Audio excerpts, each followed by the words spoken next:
it's with a certain amount of nostalgia because I'm reliving that through the Gaganyaan project, and I can easily see what the current crop of astronaut designates, how they're preparing, and think back on how it used to be during our time. There have been differences, of course, because we trained in Russia in a different language, in a different time zone, in a different latitude, because with the weather playing a significant role during our stay in Star City in Moscow. And then when I look at the preparations which are going on, of course, there are differences. Technology has gone forward. But what has not changed is the human body. The human body is still the same. Therefore, training aspects which are conditioning the human body to prepare for space flight, that has remained the same. So it gives you an opportunity to think back of when you were, I was 35 at that time, and so it's a great opportunity. Otherwise, one is so busy in doing other things, one never thinks about it because we don't have a permanent space program. Any moment that if you could recall, any interesting moment while training and preparing for the space missions?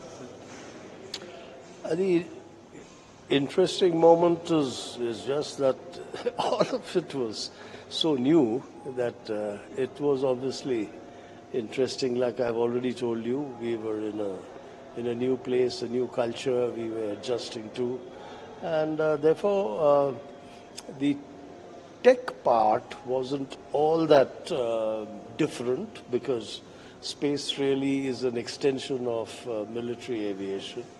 And I was an experienced test pilot at that time, so there were no surprises in the tech training. But otherwise, as to what one was preparing for, what one had to expect, they were obviously one had already seen pictures and read about space, but when you actually experience it, it's a whole different ball game, and the impact is manifold more than just reading about it.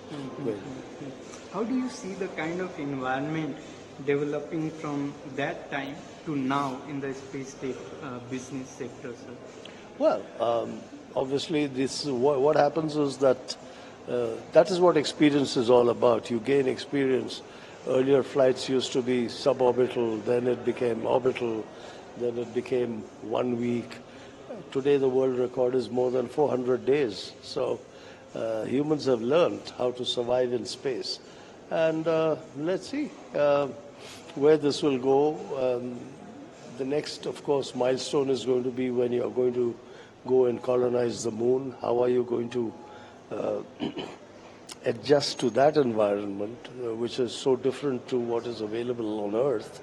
So you will have to replicate and create that environment.